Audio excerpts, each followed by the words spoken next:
The Bitcoin Group, the American original. For over the last 10 seconds, the sharpest Satoshis, the best Bitcoins, the hardest cryptocurrency talk. We'd like to welcome our panelists, Christoph Atlas from Anonymous Bitcoin Book. Thanks for having me. And I'm Thomas Hunt from the World Crypto Network. Issue 1. Cryptocurrency Protection and Moratorium Act. U.S. Representative Steve Stockman, Republican from Texas, introduced a bill to the House of Representatives this week that proposes a 5-year moratorium on cryptocurrency regulation and defines Bitcoin as a currency. Christoph Atlas, your thoughts? I guess it's a noble effort. I think I wants to be seen as a friend to cryptocurrencies as far as politicians go, and I'm sure as far as politicians go, he is relatively a friend. But I don't really expect to see this bill getting too far. I know that Canada has flirted with the idea of going hands-off for a little while. I would even be a little bit surprised to see Canada commit to not putting through any regulations for Bitcoin in the next 5 years, and for the U.S. that's even more unlikely. Well, I want to say that this bill is the exact right idea. That's why there's no chance of it getting done. Having a 5-year moratorium on new technology before you regulate it, I can't say anything bad about that. That's straight up intelligent.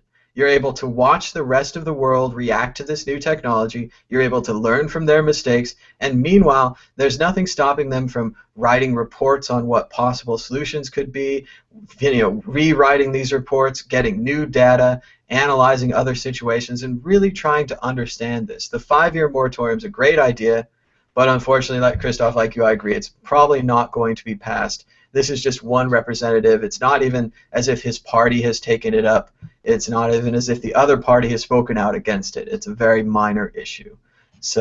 But we will celebrate it because it is a Bitcoin bill in Congress, and for the most part, we do actually agree with it. So that's as shocking as that is. Exit question. Will it pass? Yes or no? Well, we've pretty much answered this. This is a double no, right, Christoph? Yeah, I mean, surely it is the first bill that had the word cryptocurrency in the title of it, but there is no Bitcoin caucus. And with politicians and regulators, they have some good reasons to be nervous about Bitcoin.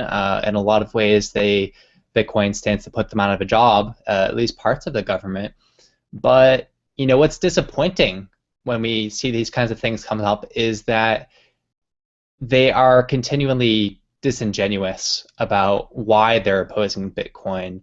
Instead of saying, well, look, it's really going to create some problems for people that rely on the petrodollar standard, and it really takes away a lot of our control over the money supply and moving money around the world.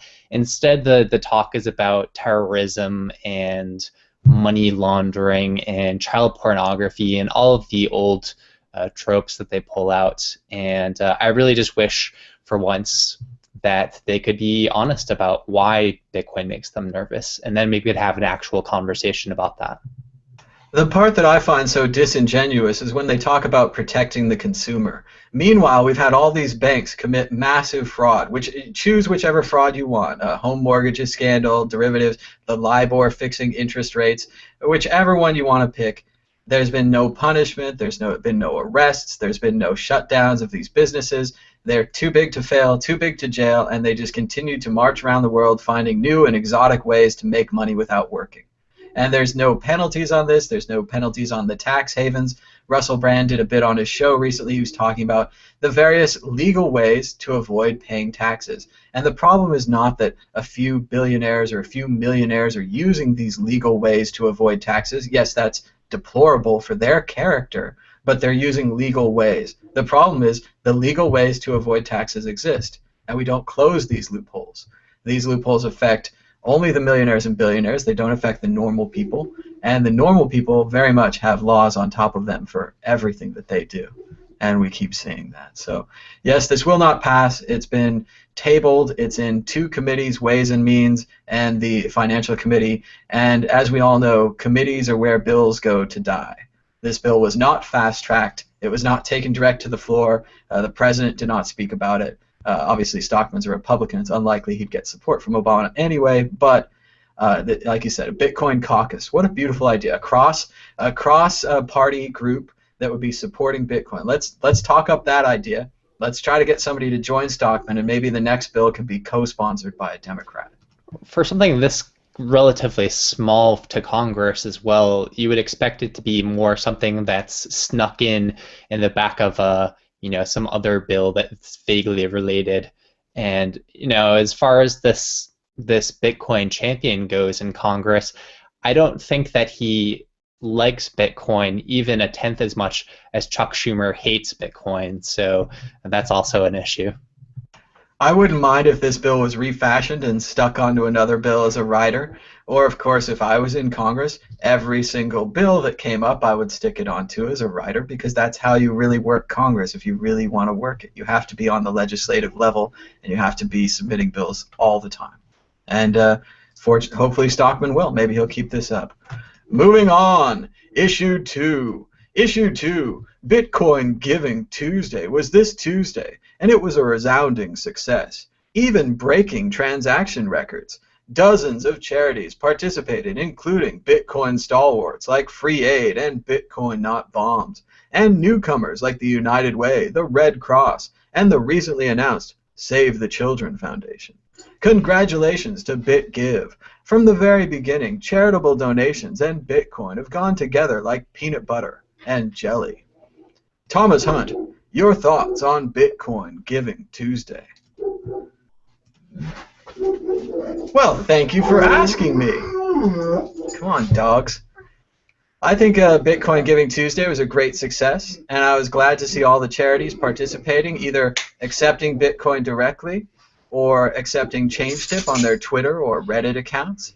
The dogs are going crazy because the mailman's here, but let's not worry about that.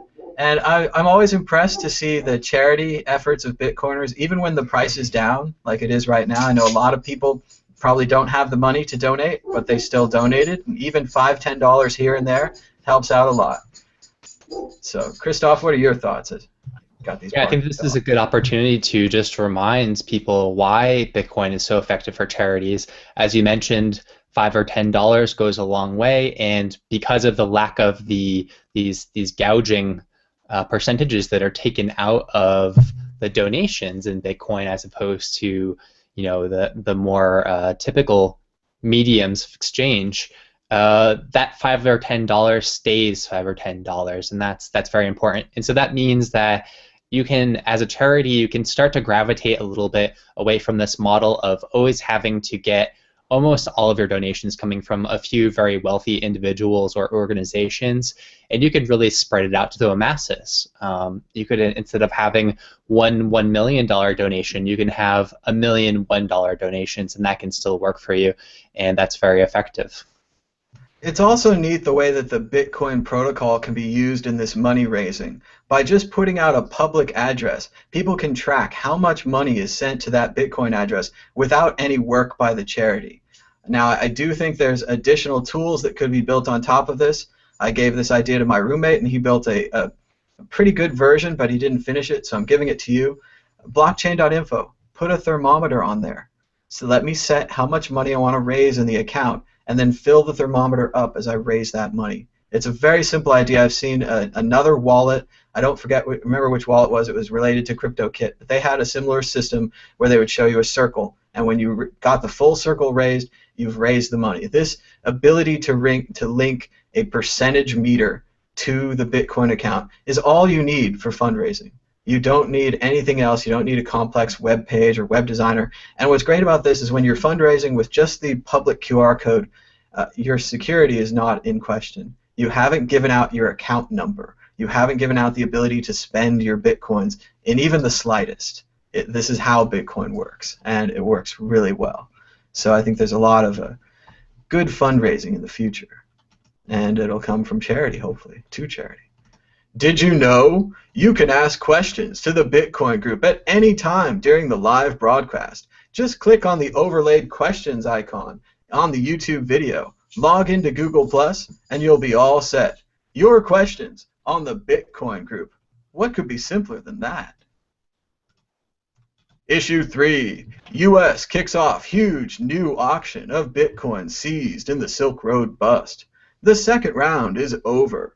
Early reports are that there were less bidders this time than last time, and that Pantera Capital famously put a bid in below the market value. The government still has a third tranche of Silk Road Bitcoins waiting to be sold. Christoph Atlas, how will the market react? Is it a good thing that the government now has less Bitcoins? Yeah, probably. So the problem with the government having Bitcoins is so far they've always had the intention of selling them off, and relatively quickly after they seize them. And we know that they don't really care about the long-term interests of Bitcoins, so they don't have a huge amount of incentive to sell these coins off in such a way that's not going to be disruptive to the market. Now, to their credit, they have been doing it through these kind of private auctions so far. It's not going through exchanges, so it's not putting this gigantic sell wall on these exchanges on the order books, and that's a relief. I think they mainly do that because they get more money that way. But there's always the possibility that they could do something like that. There's nothing legally stopping them from doing so, and they don't really have any strong incentive not to do so other than just the coins that they're trying to foist off onto the market in one shot. So as they sell off their coins into the open market, where people really do have an incentive to maintain Bitcoin's long-term interests, people, I think, get a little bit more relieved, a little bit more relaxed, and it takes some of the risk out of the market. And so I think that's generally a good thing for the Bitcoin price. Now, I think also it's worth saying too that we really want to move towards these models where we don't have a bunch of coins sitting around in one place for anyone to take hold of and sell off, regardless of who that party is. So I'm really looking forward to some of these more decentralized technologies, decentralized marketplaces, like your Open Bazaar. I think Next has their own kind of asset exchange thing that they're working on as well that's going to be similar. And I think it's far better to have coins spread out on computers all over the globe on little paper wallets in everyone's closets than to have them sitting around in one place for someone to swipe up and to be disruptive. I'm also impressed with the idea of multi-sig. I think that could go a long way towards solving problems where previously you said, okay, we're going to build this service, and part of this service is going to be a large cold storage wallet which will contain all our Bitcoins. And you do the best you can to secure that, you get multi-sig and whatever, but in reality it's still one giant wallet. And of course, as you know, if you're a hacker, if you're even a bank robber, whoever you are, one giant wallet is very appealing. It's easier to steal than 1,000 small wallets. And with multi-sig, I think there's a possibility of redesigning these systems to not require one giant pile of money at the center of these systems, and to instead have this money encoded into individual transactions with the multi-sig, where, yes, the server has control of them, and I suppose if you took over the server in a dramatic fashion and you were a programmer, you could steal it all, but you'd have to write a script first. I think that extra step of writing the script is better security than having these honeypots with all the money in them. What do you think? Well, we certainly have seen marketplaces that have implemented multi-sig escrow, and seizure for those websites is going to be a totally different story. If someone grabs one of those websites, hacks them, seizes them, whatever, then the seller and the buyer have two of the three keys that you need to clear the funds. So at that point, it's, if you abscond with one of those keys, it's like, well, have fun with that. There's not too much that you can do with that, and in the meantime, they can roll back the transaction and exit quietly from the scene. I think that's a really good point, and it really shows the difference in technology from where we are now to where we were when the Silk Road was written. If the Silk Road had multi-sig technology, like you're saying, the buyer and the seller could hold a key, the server could have another key, and the government never would have gotten all these Bitcoins. They probably would have been agreed to be returned to the buyers or the sellers. They could have worked something out using their keys.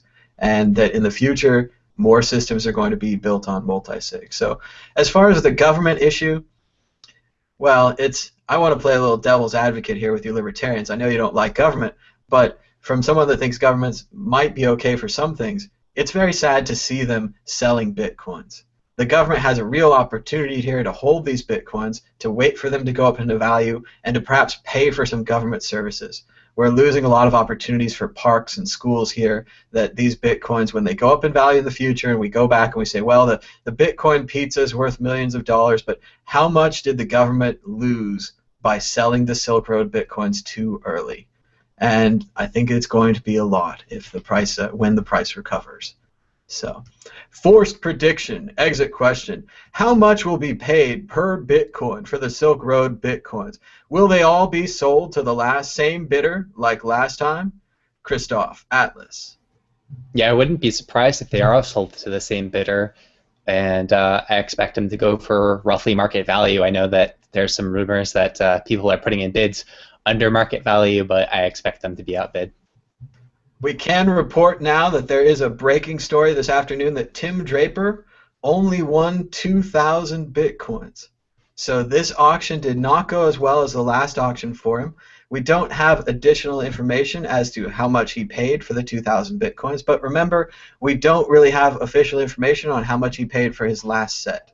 So we don't know if he's rounding out his thing or if he's getting more here. Clearly he missed an opportunity with the bear whale. We don't know officially, but there certainly was an opportunity there for him to double down on his 30,000 bitcoins, which we believe he bought at 600, which he could have gotten the bear whale ones for 300. So I thought that was a no-brainer double down opportunity for the Drapers, but I suppose they could have. We have no idea who really bought those. It seemed like a market reaction, like a lot of people bought those, but we don't know, and we can report that the Silk Road bitcoins have gone to different people. So Christoph, what do you think? Better than last time, different people, or kind of worse? I don't know.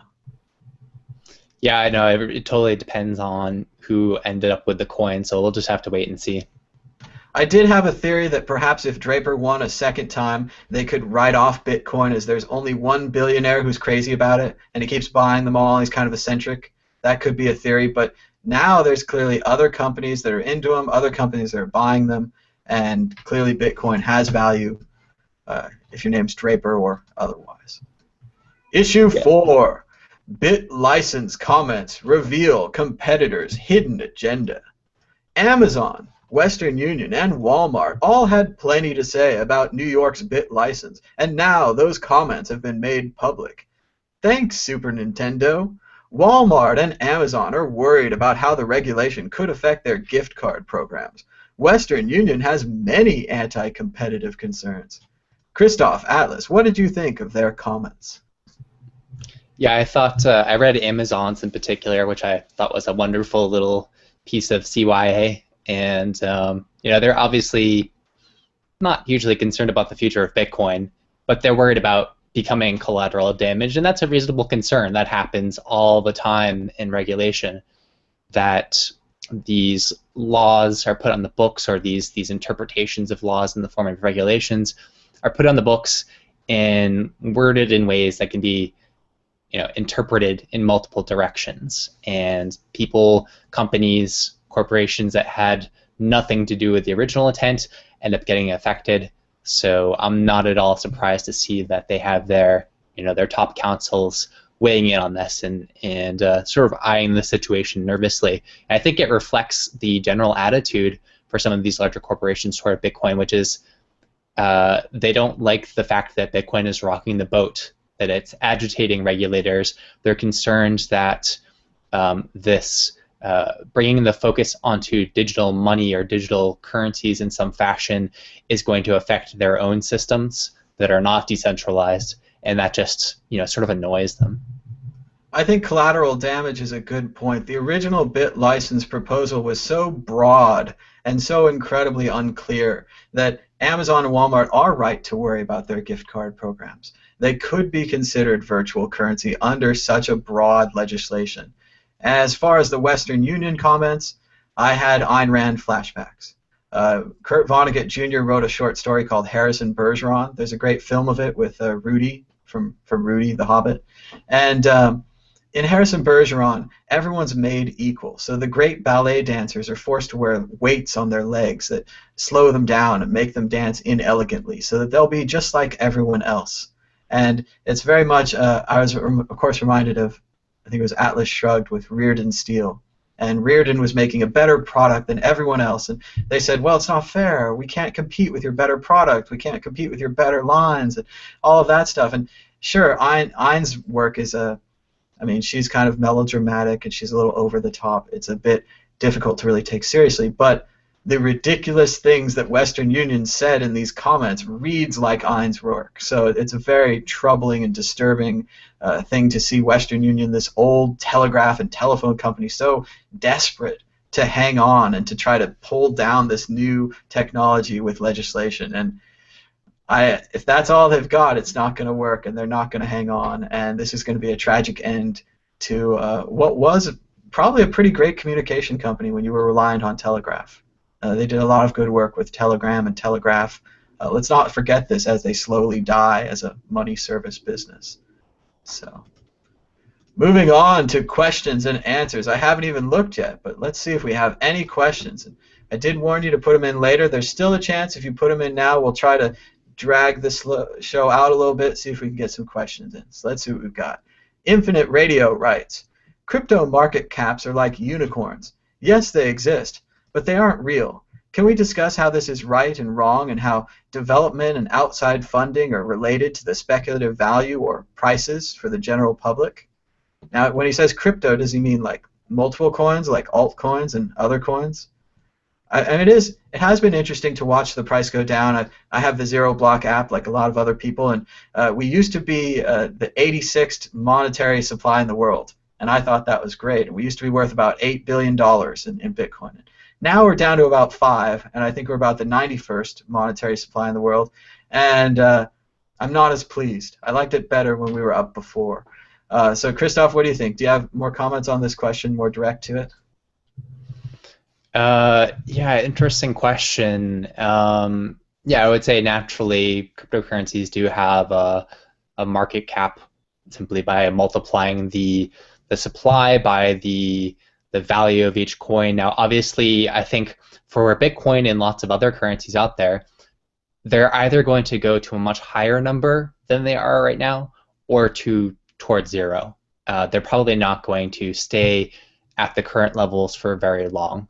And so, you know, I during this sort of trying to make the most out of a bad situation during this price falling recently, people have been saying, well, at least it's been more stable, so there's less, you know, confusion for merchants and so forth. But honestly, I don't think that we can really say that we expect it to stay at that point in the long term. As far as the total market cap of all cryptocurrencies go, I mean, there is a limitation of sort of the total wealth of the world, even if cryptocurrencies were going to completely take over the world. So I don't think the market cap is simply infinite. And I also don't think that, you know, there's been some Bitcoin critics that have said, well, you know, the problem with Bitcoin is you can always make another copy of it, and so there's effectively an infinite supply of tokens or whatever, but they don't understand that these currencies are not fungible because they can't all share the same economic effect, the same market effect with each other, network effect. And so that is, you know, the hashing power, the number of merchants that you can use this currency with, and so forth. Those are all things that are going to factor into the price that are in some ways mutually exclusive. And even during what, sadly, I think we can now all agree was a Bitcoin bubble in the price, we didn't know we were in a bubble. Nobody knew that it was going to drop and go back down. There's this L-shaped curve type theory when it really catches on, and everyone wanted to be in that, and we weren't in that yet. So we don't know. Remember the original ideas with Bitcoin, and the reason why a lot of people probably didn't invest when it first started, and the buy and hold strategy was never really widely distributed, was that people thought that Bitcoin would be a low-value currency, like $1 a coin, and that you would send hundreds of them, and you would just use it as a method of transfer. And that no one really thought that Bitcoin had to be expensive for it to work, and no one really thinks that now. It doesn't have to be expensive to work. It could be $1 a Bitcoin, and as long as it stays $1 a Bitcoin for a couple of hours, I can send you money in Buenos Aires. You can cash it out for local currency, and it works as a transfer mechanism. The investment ideas, the savings ideas, and you know, I still hold them, and I still think that we might be going up. And again, that could be a mistake, but yeah, it was never part of the deal. Well, it is true that it works fine just at $1, and that you know, in isolation, in sort of a vacuum, that it could stay that way. But of course, the argument is, well, if it's so useful for moving value in the world, then why wouldn't people want to hold on to it for a little bit longer? And that's what drives the price up. And the level of adoption where so many people really are holding on to it, we aren't at that level yet. We're still going to be trying to get to that level. So it is out there. We don't know if we'll reach it, when we'll reach it. A lot of people, Blake has talked about the halvening in a few years. I think it's 2016, and that when the reward of Bitcoins, which, you know, I've been in this a very short amount of time, and it went from 50 to 25. Now it's going to go from 25 to 12.5, and that is going to very much affect people's idea of the value of Bitcoin, because less of them will be produced every day. So if they didn't get it, that there's only 21 million tokens and that it's a deflationary currency, which no one's ever seen before. Deflationary currency is amazing. You usually have to have incredible government controls to try to reproduce this effect. That once they see the sudden halvening of all the mining, as if suddenly all the gold mines in the world, half of them stopped, they're going to realize that this has value. So obviously they'll realize 6 months before, they'll realize 3 months before. The market will have reacted before the halvening. But it is coming. It is an event that's out there, the happening. We've got one more question, so still time if you'd like to get your question in. Michael asks, is there a central place where charities can put their links to be a part of Bitcoin Tuesday? I'd like to tell our local charities more. And I would say yes, bitcoingivingtuesday.org, or they could contact BitGive Foundation at bitgivefoundation.org. And while right now Bitcoin Giving Tuesday was kind of a one-time event, it was kind of designed to mirror just Giving Tuesday, which is a Cyber Monday, Black Friday, Giving Tuesday. They're trying to get in on that set there.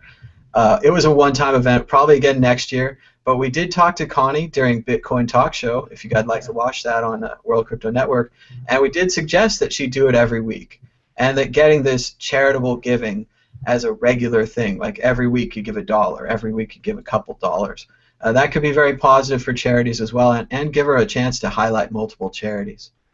Christoph, do you have something to say on this? Yeah, I wanted to mention too, if you go to the Bitcoin 100 website, they have a number of charities that accept Bitcoin listed there as well. Some of them are actually on the Bitcoin 100 list, but many of them are not. And I was surprised to see WikiLeaks listed very highly on this list. They're definitely a very controversial organization. And not too far below that, you also have Free Aid, antiwar.com.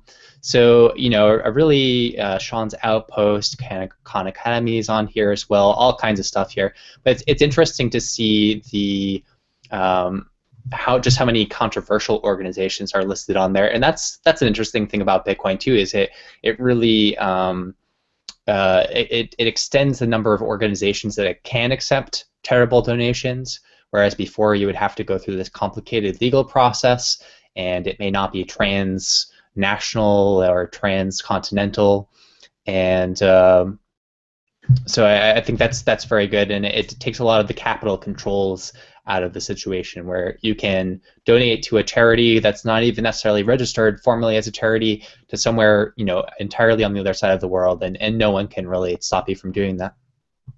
And that's a good point, that no one can stop you. And with real Bitcoin, organizations like WikiLeaks or Snowden or any of these other cause celebs or whatever you want to call them, any of these other controversial figures can raise money through Bitcoin, and no one can shut them down. No one can ban their accounts or say that they don't have access to their tips anymore.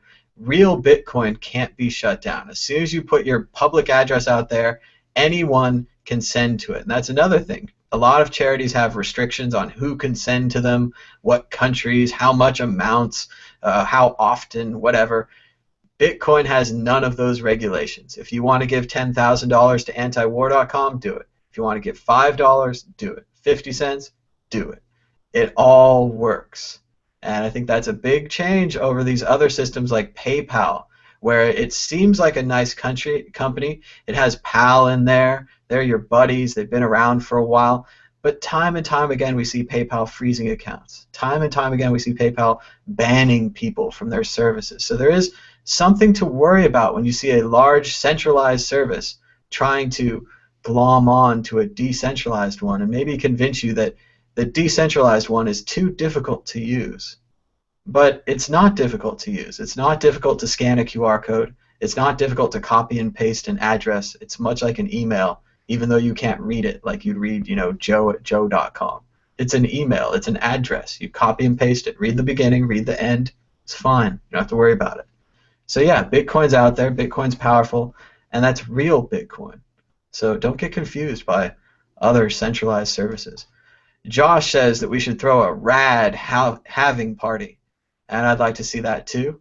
Maybe I was thinking we should have had another party to celebrate that we had Andreas's party last year when the price went up, but that was in the Bay Area, and I don't live in the Bay Area, so it'd be really tough for me to have it. And I'm not sure Andreas lives there anymore either, so we just don't know.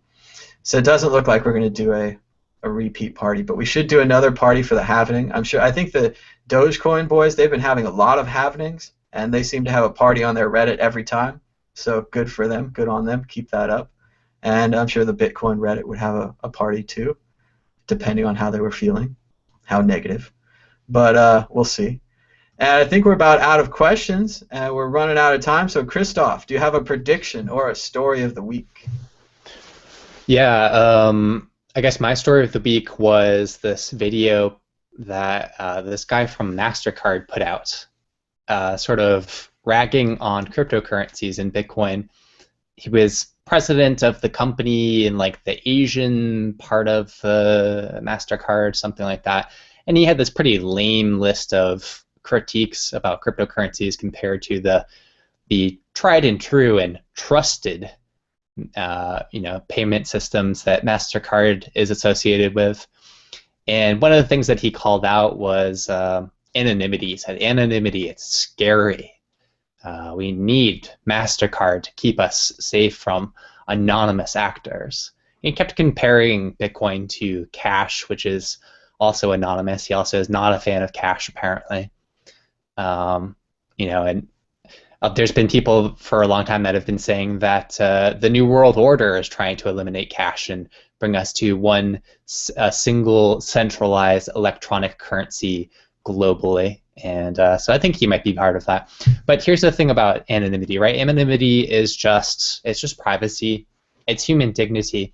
And another thing that came out recently was a study of charities and privacy, and they found that more and more we are seeing anonymous donations to charities. People are concerned about ransom for their family if they give out a big donation.